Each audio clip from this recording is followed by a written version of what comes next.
Hello, it's Randi Rhodes. Here's a clip from our show, and go to randyrhodes.com for the whole thing and a podcast. Buy a stinking podcast. Mary had a little man. The fault.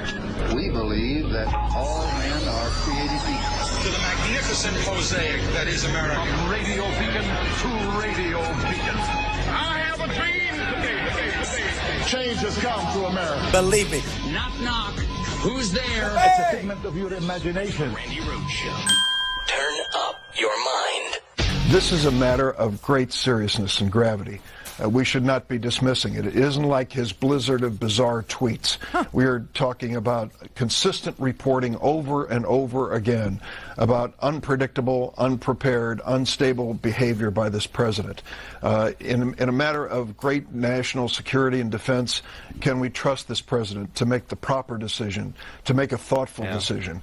These are things that I think should be addressed by his own party, but instead we hear the silence of the lambs that are basically quiet, have nothing to say when it comes to these events, except for a few.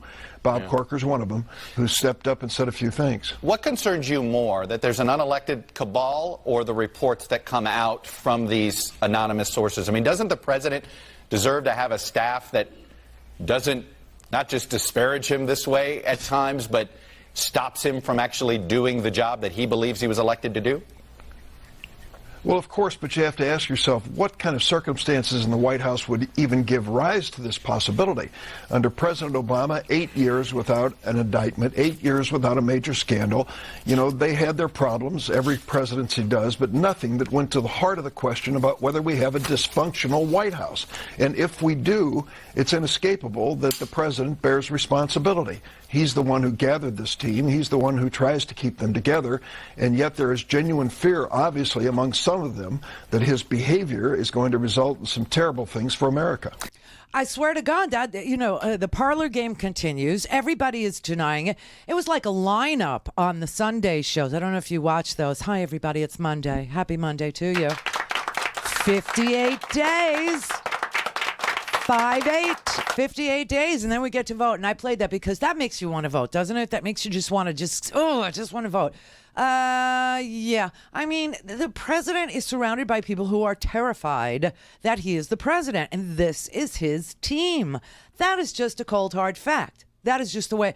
By the way, we're going to have to suffer through two freaking Trump needs a pep rally things this week.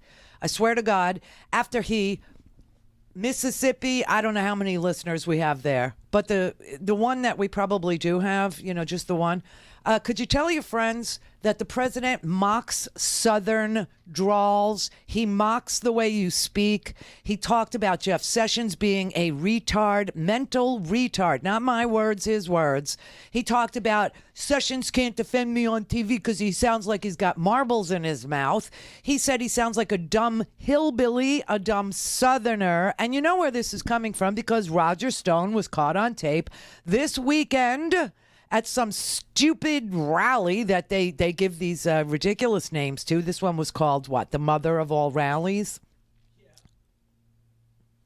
Which one is this?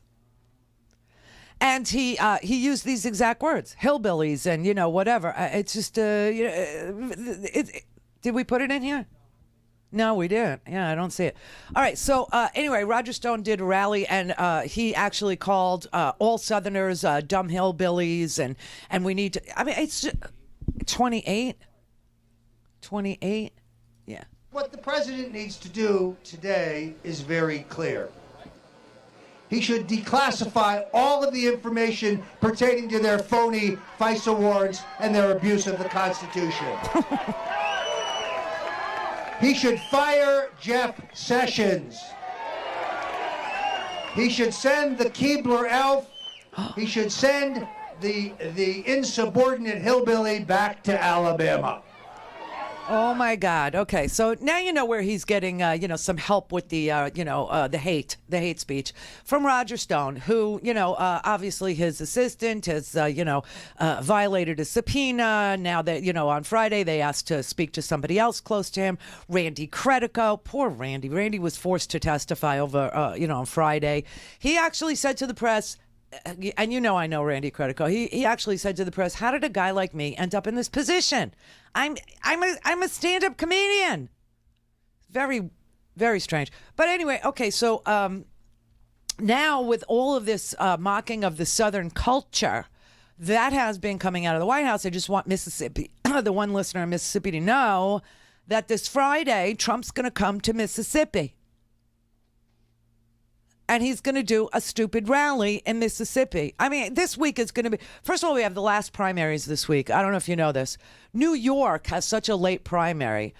New York votes for the governor, for the Democratic nominee for governor of New York State between Cuomo and Cynthia Nixon Thursday. Why? New York votes on a Thursday. Is that the weirdest thing ever? That is so strange to me. But they vote on a Thursday. I got to tell you, Cynthia Nixon spent a total of $450,000. She hasn't aired one single TV commercial because she can't afford it. Cuomo has spent $8 million. $8 million. And the vote is on a Thursday, and he's 30 points up over Cynthia Nixon. And still, a flyer was sent. Listen, if you're listening to me in New York, please pay attention to what I'm telling you right now, because this is really gross. This is really gross. And all the news right now, especially in this first hour, is really disgusting. Really, really heinous, ugly stuff. But the New York State Democratic Committee, which is effectively controlled by Cuomo, by Andrew Cuomo, the two-term governor, who paid for this. They paid for this flyer that they sent out suggesting that Cynthia Nixon, this is crazy to me, would not support Jewish communities if they were faced with anti-Semitism. Literally, that went out. That is a real flyer that went out. This reminds me a whole lot of what Debbie Wasserman Schultz was saying about how to attack Bernie Sanders in the hacked, stolen emails, where she was saying, well, maybe he's Jewish, but he doesn't really practice. You know what I mean? He's not such an observant Jew. Well, I just want you to know that despite what you might think of the redheaded, blue-eyed beauty that is Cynthia Nixon, she is Jewish. She's Jewish.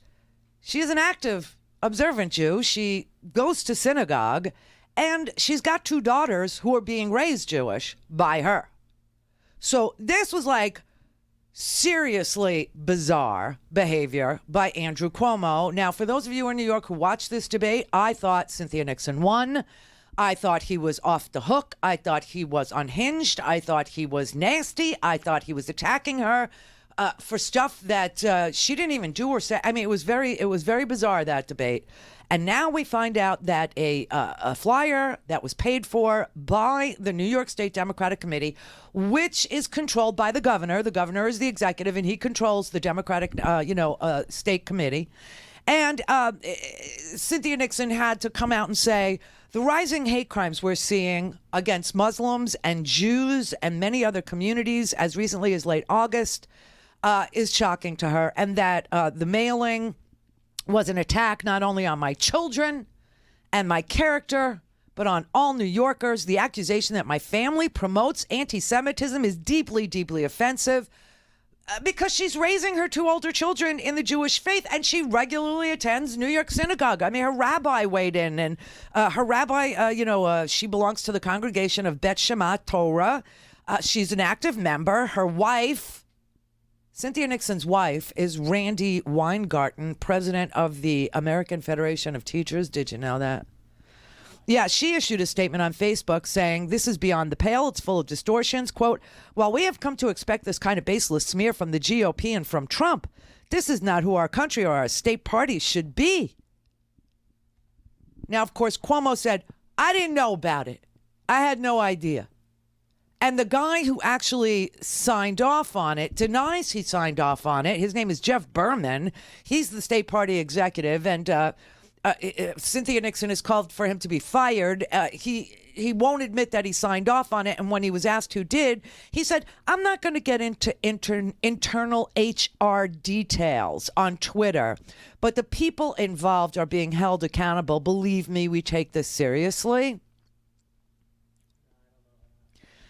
This is really disgusting. Mayor de Blasio of New York said the mailer sent by the New York Democratic Party in the 11th hour falsely attacking Cynthia Nixon is beyond unacceptable. It's downright Trumpian. A tweeted apology and calling it a mistake is laughable. The state party must compensate the Nixon campaign immediately. Well, they've got exactly what? Today, tomorrow, and Wednesday, because New York votes in the primary between Cuomo and Nixon on Thursday. So that's something that's, I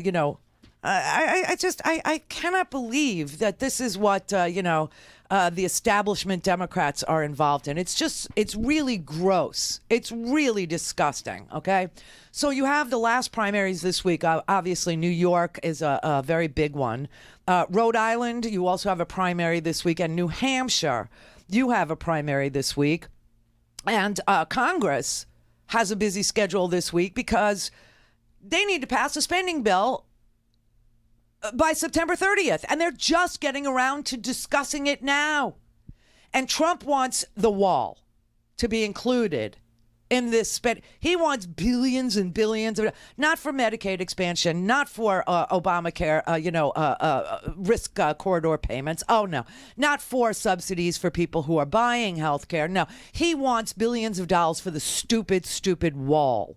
He wants, a stupid freaking wall. And he's threatening a shutdown. And they have to come up with some sort of a spending bill that he will sign because, and the senators are going to debate Kavanaugh, the Kavanaugh hustle that's been, perpetrated upon the American people. I swear to God, if you want to be a Supreme Court justice these days, don't even go to law school. Get a marketing degree. Because this man was able to market himself as something he is totally not. He is the most partisan, most dyed-in-the-wool, uber right-wing conservabot that has ever come down the pike. And he packaged himself as, the law is my master. No, the Heritage Foundation is your master. In fact, they spent tens of millions of dollars on your nomination.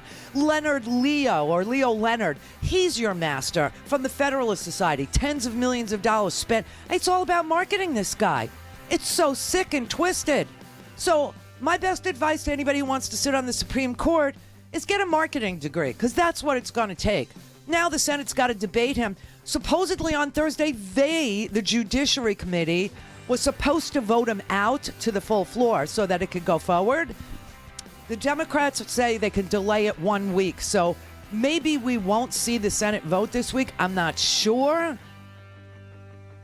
But they're very busy this week. They're very, very busy. And then, we have a job to do. We have to talk to, we got to get the message out to Susan Collins. We have to get the message out to Lisa Murkowski.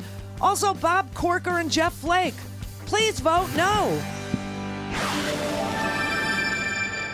Go to RandiRhodes.com for the whole thing and a podcast. Buy a stinking podcast.